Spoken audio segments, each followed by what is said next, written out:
It's the Chronicles of a Gooner preview show. We are back.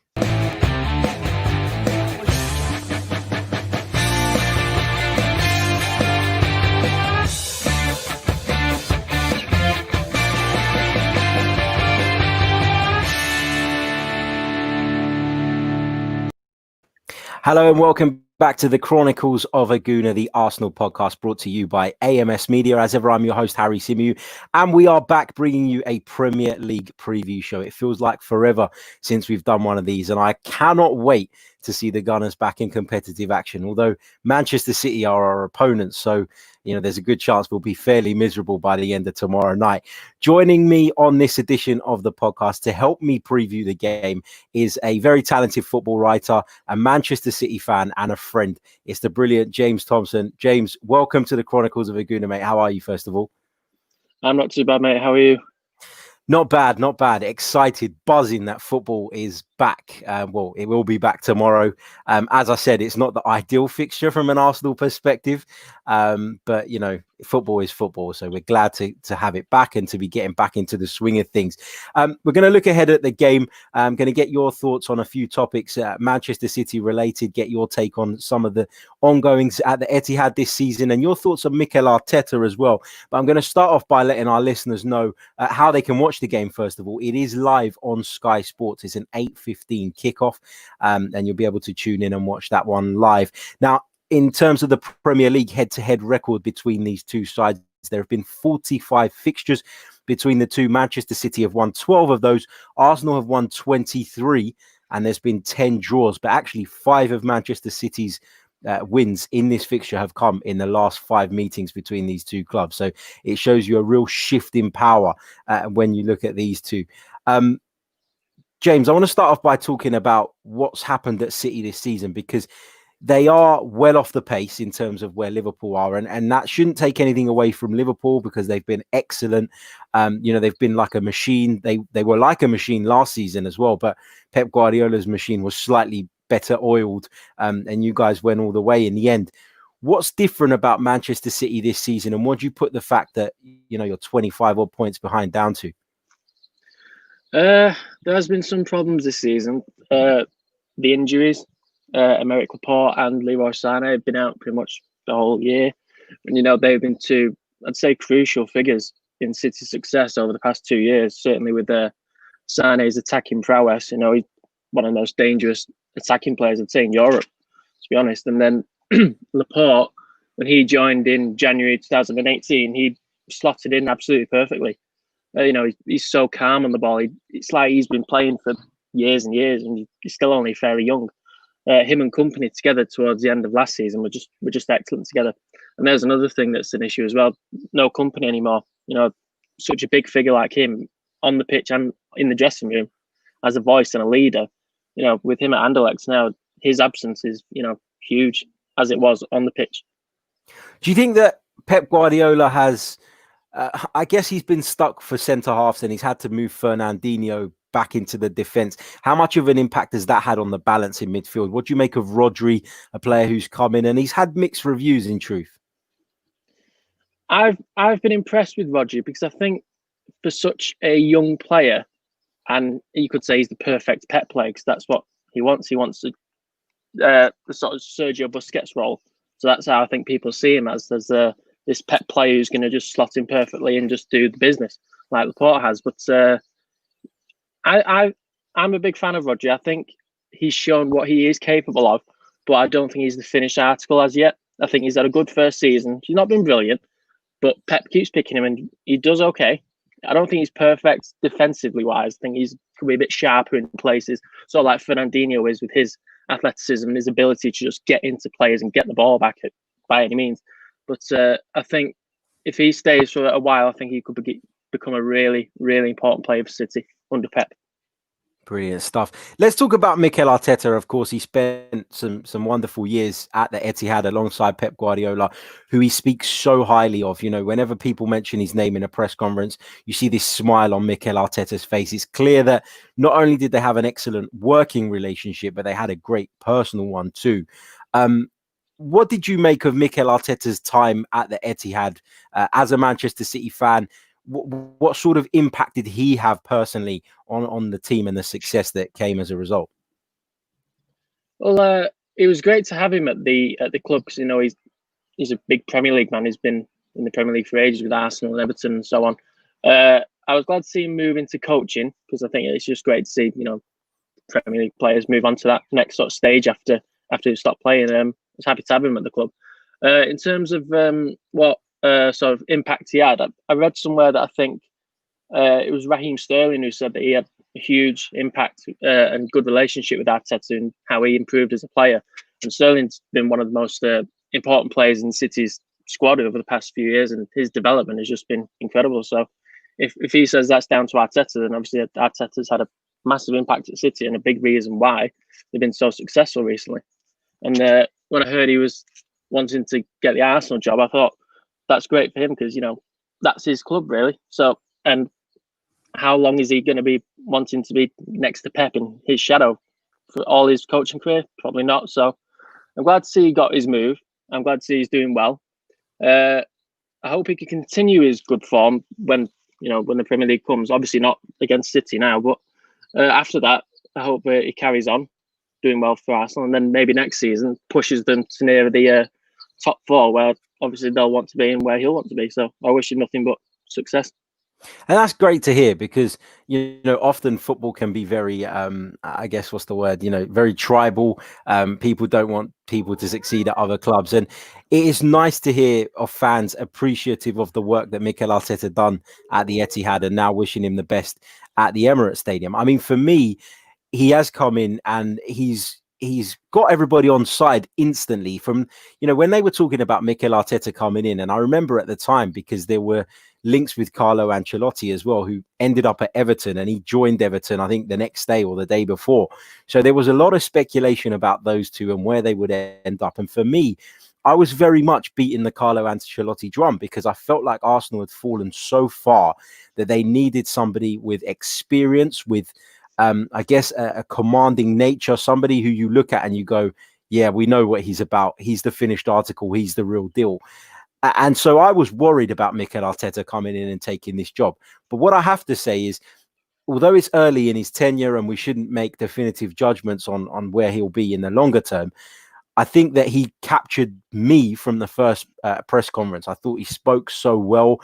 He reminded me of Pep in a way where he was very calm and calculated, very dealt with the press really well. And that's often one of the biggest challenges. And Unai Emery, prior to Mikel Arteta, for a number of reasons, mainly the language barrier, he really struggled to deal with the press.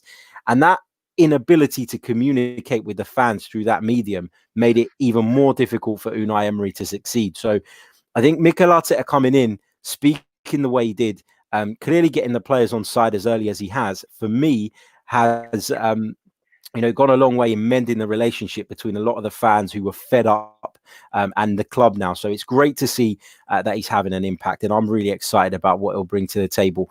Is there a worry amongst Manchester City fans that this could be a difficult, a more difficult game, knowing that Mikel Arteta understands Pep's philosophy, he understands the system, and he knows a number of your players very, very well? Possibly, yeah. I'd say that just goes more towards the excitement of the game rather than the worry of, oh, are they going to find us out, or are they going to beat us or whatever. I just think it's great to see Arteta with his own team, his club. So him against Pep, I think he's just going to be excellent. Really. I just wish it was under different circumstances and you and me could both be there. But it is how it is. So you just have to enjoy it with what's there and hope for a great game, which I'm sure it would be. Yeah, I'm sure it will be too. What do you think, just before I let you go, James, what do you think about City for next season? What's the key issues that you need to address so that you can push on and try and close the gap on Liverpool once more? I think getting Laporte back to full fitness and keeping him in the team as much as possible. In terms of transfers, there are some areas that I think do need to be covered, sort of more defensively than attack, really, with the injury issues there as well, and just holes that need to be filled up, really. And I think we just need to stay consistent with, performances, individual performances, because it's been individual mistakes that have cost us points, like Benjamin Mendy against Wolves. He let the ball go towards the end and then they scored and won. So I think that needs tightening up. Transfer-wise, I think maybe one or two, but not hugely important on that one. But yeah, Liverpool have just been so good. They've been, like you said, a machine. So we need to hope that we can match them at least for next season. Absolutely. Let's have your prediction for the game. I know it's really difficult to make predictions given that I guess the form book's gone out of the window, seeing as we haven't played for so long. But, are you pretty confident that City will take all 3 points here? I am confident, yeah. I am. There's usually quite a lot of goals in when Arsenal come to visit or whenever they play Arsenal. So I'd say there will be a win. I think it'll be... I'll go for 3-1 to City. Interesting stuff. I'm going to go. Well, I'll give my prediction later on when I run through the my predicted Arsenal team.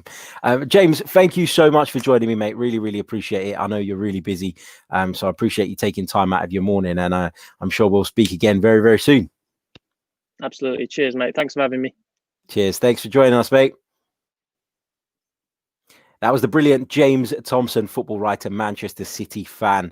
He's looking forward to the game a little bit more than we are probably, given the state of the two sides and the fact that Manchester City are so strong, which is something that nobody can deny. Now, it's really, really difficult to predict Arsenal's starting 11. And when we were doing preview shows prior to the lockdown, I was giving you my starting 11s rather than the ones I thought that Mikel Arteta was necessarily going to pick.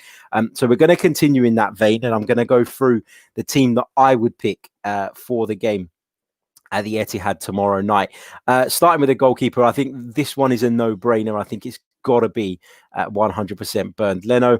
I think at right back, I'd probably go with Hector Bellerin. Now, I made the point on the last episode that we didn't really see much of the Brentford game, but what we did see in terms of the highlights, there was one instance where he drove forward. I think it was for Arsenal's opener. And he looked a little bit more sharper than he has in recent times. Fitness has been an issue for Hector Bellerin since he come back from that long-term injury. Don't think there's any doubt about that. I think, as I've said previously, his role has slightly changed in the sense of, I think he's being asked to be that little bit more conservative. When Arsenal get forward, he's been asked to stay and help with the defence, whilst Bukayo Saka or whoever it is plays at left back is given that freedom and that license to bomb on. So I think you'll continue to see a little bit more of a conservative Hector Bellerin, but he would be my right back. At left back, this is the one of the tough positions because we know that Kieran Tierney is back to full fitness. We know that Bukayo Saka has taken like a duck to water in that role, despite it not necessarily being his natural position. So having taken all of that into consideration, and I have been thinking about this quite a bit, I'm going to go with Kieran Tierney. And the reason I'm going to go with Kieran Tierney is simply because of the caliber of the opponent that we face on Wednesday night. Of course, Manchester City have got plenty of attacking talent. They're a real threat, particularly down that right-hand side, whether it be Mahrez or Bernardo or whoever plays down that flank.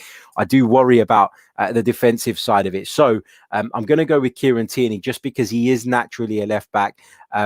That's assuming that the fitness levels are on par with those of Bukayo Saka, in which case, for me, it's Kieran Tierney. At centre-back, I think David Luiz has got to play. I know he's taken a load of stick after that Brentford game for his part in one of the goals, where he tried to be a little bit too clever, flicking over the defender, etc., etc. But I think David Luiz is a very experienced campaigner. I don't necessarily think Arsenal are blessed with lots of defensive talent, and that makes it, I guess...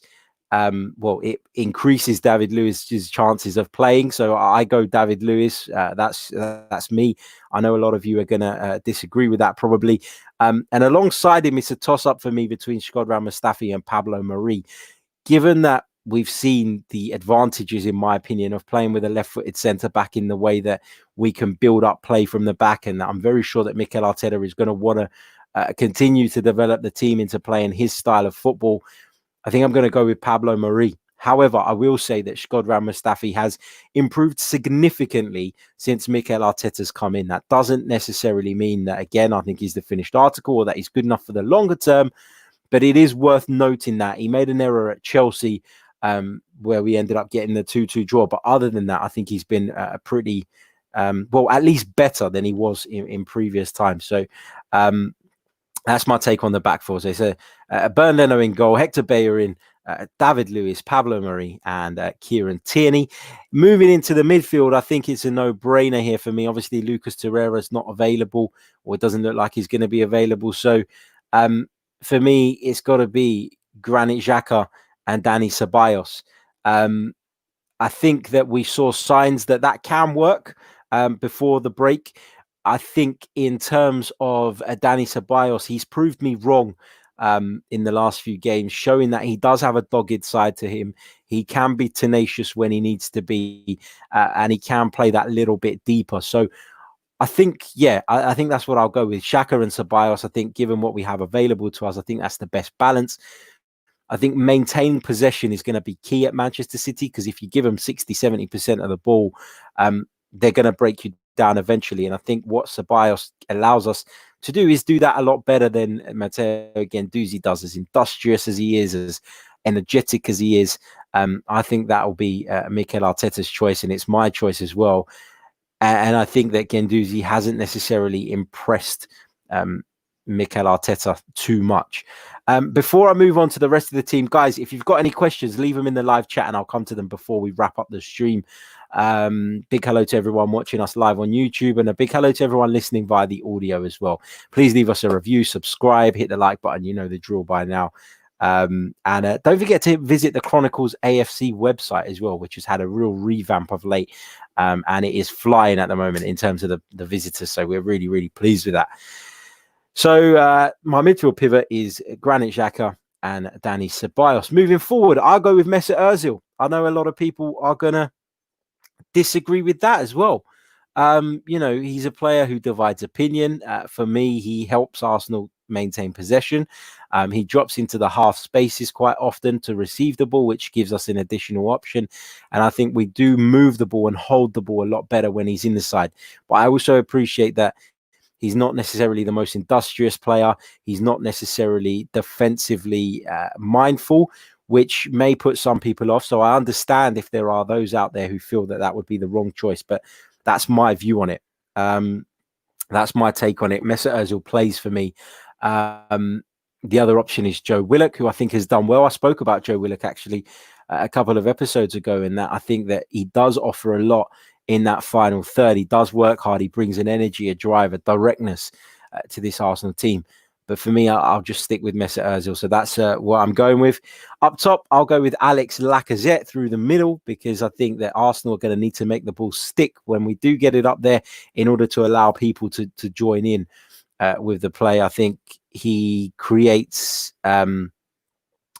I think what he does is he creates a distraction, doesn't he? By receiving the ball and bringing defenders on, he creates space for Aubameyang and whoever plays on the other side. So I think he's important. I think, he hasn't always been great in front of goal this season. But I think his season has been disrupted by a number of things, by injuries, by being in and out of the team at times. So Lacazette through the middle for me. Aubameyang from the left, because I think when the fullback does get forward, he is very, very good at stepping into that half space and exposing the opponent in that sort of inside left channel, almost Thierry Henry-esque. And we've seen Pierre-Emerick Aubameyang, despite playing from a wide position so often this season, continue his excellent vein of form in front of goal. So in that case, and for that reason, Pierre-Emerick Aubameyang plays on the left for me. And on the right, I'm going to go with Nicolas Pepe. I think he needs a run of games, to see what he can do. I think he does carry a threat on the counter attack. I'd like to see him dribble a little bit more. I'd like to see him receive the ball a little bit deeper when Arsenal defending, and use his speed and his trickery to get us up the pitch quickly. So obviously as well, he offers a threat coming into that half space as well, particularly on his stronger left foot, where he can open up and fire towards that far post, whether that's a shot at goal or trying to pick out a teammate. So yeah, really, really, really looking forward to the game. And that is my team for this one. So let me run through it one final time. Bernd Leno in goal, Bellerin, Luiz, Mari, and Tierney. Xhaka, Ceballos, Ozil, Aubameyang, Lacazette, and Pepe. That is my starting 11. Let me know yours in the comments section below. I'd love to see them.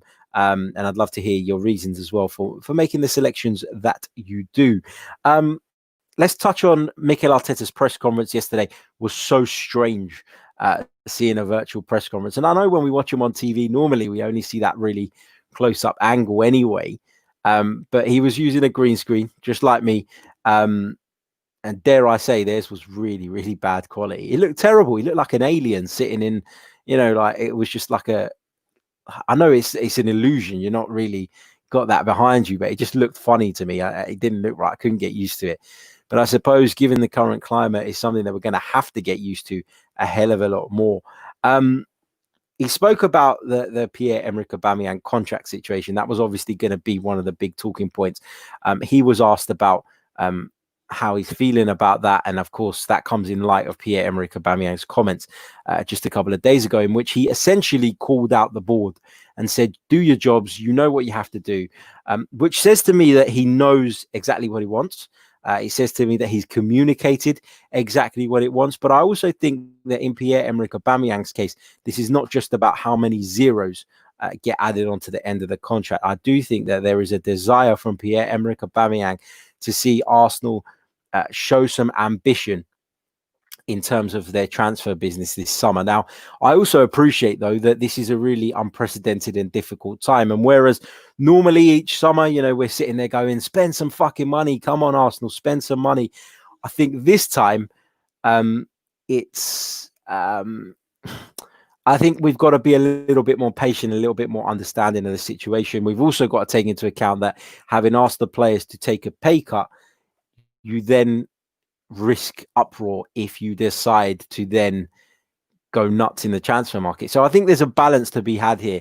I think if you can find players and you can convince the squad perhaps that these players are going to benefit the team, they'll be more open to it. But having asked them to take a pay cut for 12 months or whatever it is, that is going to put Arsenal in an even more difficult situation when it comes to now, how do they come across when they make those signings? How do they come across when they look to spend money? And I think managing that relationship between the players and the club is important. I don't think we've had that down to a T since probably Arsene Wenger's heyday. I think there's always been dissent in the camp, good players wanting to leave. I hope that Mikel Arteta can bridge that gap between the players and the club's hierarchy, because it feels to me like he cares. It feels to me like apologies, hay fever. It feels to me like he's got them on side, and it feels to me like he listens and he's very strong in his communication with the players, and hopefully he can relay their concerns and thoughts up to the board, and that will lead to a good partnership between all. What else are we going to talk about? We've spoken about the press conference, we've spoken about the match. In terms of a prediction, I think for me, I think the prediction, if I was thinking with my head, would be a Manchester City win.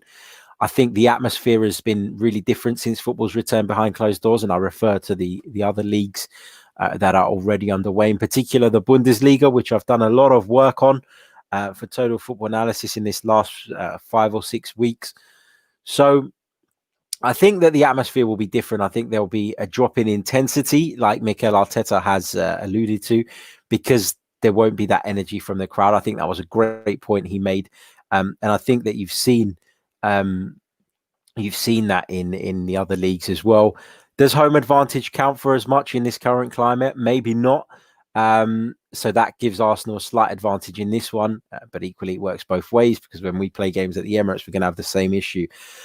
I guess for me, I'm confident that Arsenal, if they cut out the individual errors, which has been such a big problem, because in Mikel Arteta's tenure, we've made ourselves a lot more difficult to beat. So if we can now cut out those errors, I think you'll see a lot of those draws that we've seen in recent times turn into victories and turn into 3 points.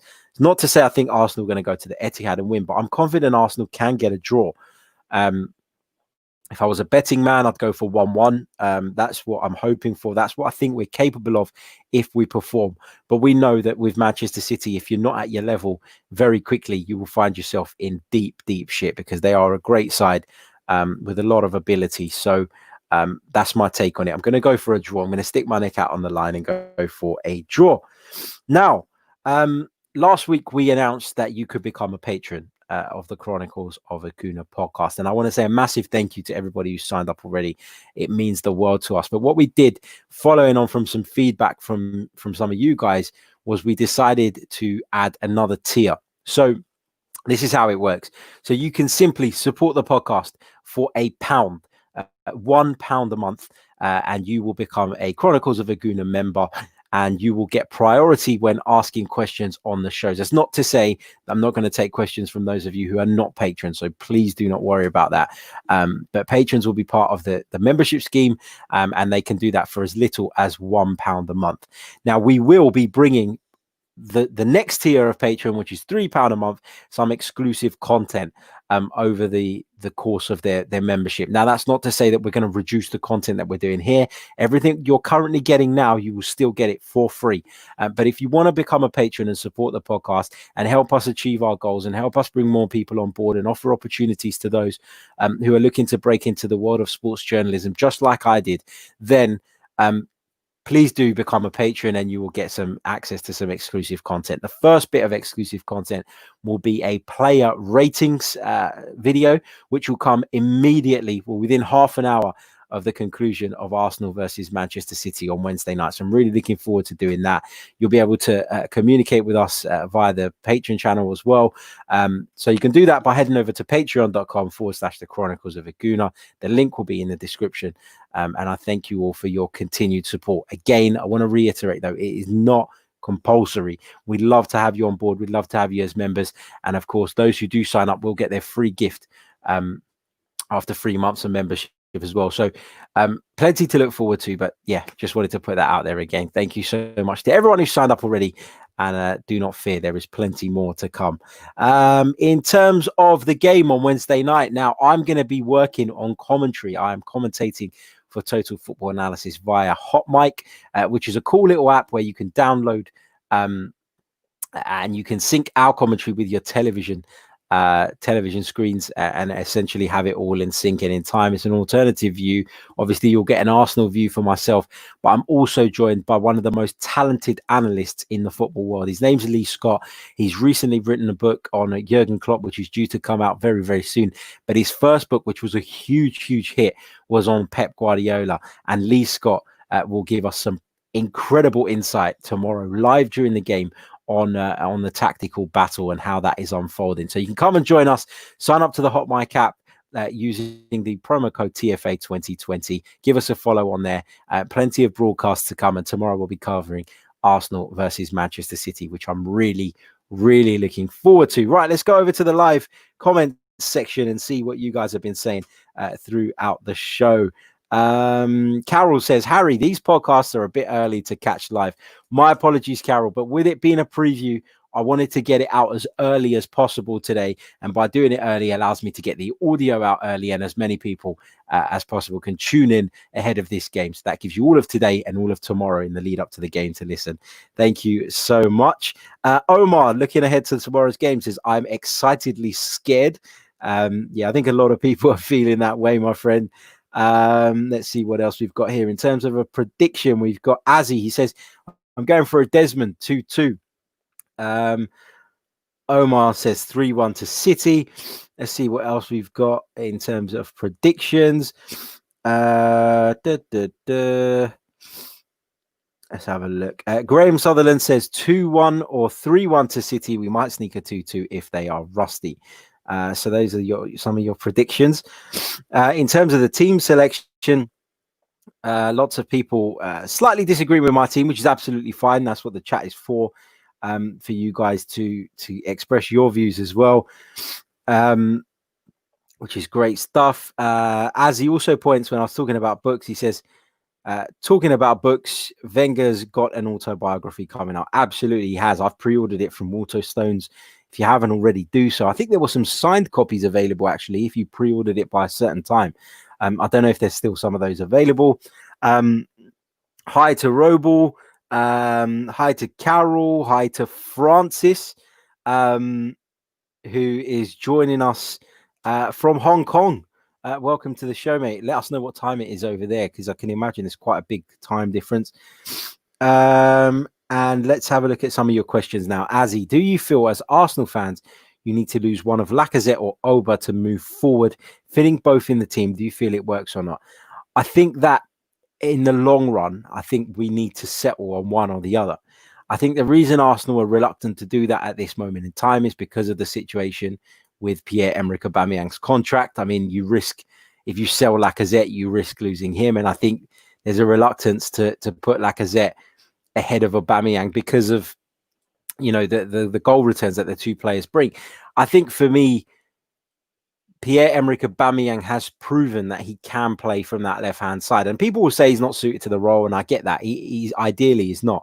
But for me, he's proven that he can do that. And it benefits Arsenal to have more attacking talent on the field, seeing as we're so weak defensively. So, yeah, I'm okay with it for now. But I think in the longer term, it will be a case of settling for one forward or the other. And I think that decision will probably be made for us when or if Pierre-Emerick Aubameyang decides to move on. So, yeah, I think for the time being, it's okay. But I think you're right. I think in the long run, something will have to give.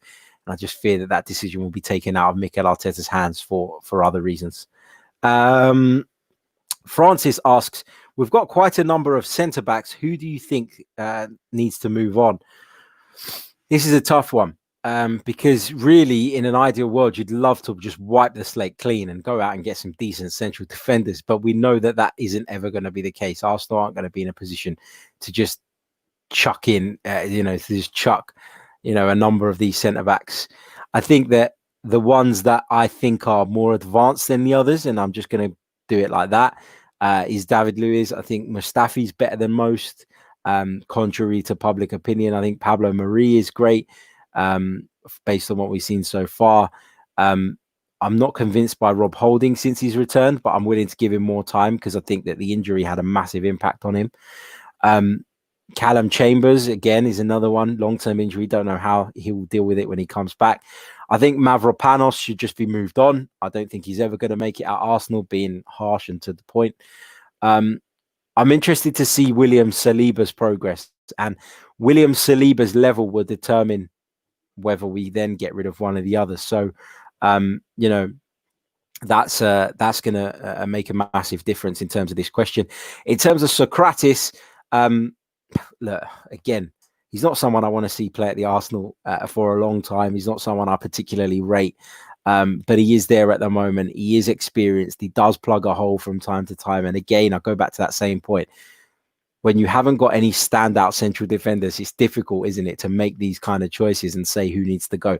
In an ideal world, I'd get rid of every single one of them and I'd bring in new players. But we know that is not necessarily going to be possible. And it's going to take a number of transfer windows to move out and bring in the right players. So, yeah, just got to be a little bit patient on that one. What else have we got in terms of questions? As I just scroll through. Bear with me. Actually, I've got some on Twitter. Let me go into Twitter. Big thanks to those of you who have sent in your questions via there as well. This one comes from Brad Richardson. He says, is this the best time to play Manchester City in your opinion? It's a hard one because I think that when you take into account some of the factors, so no crowd,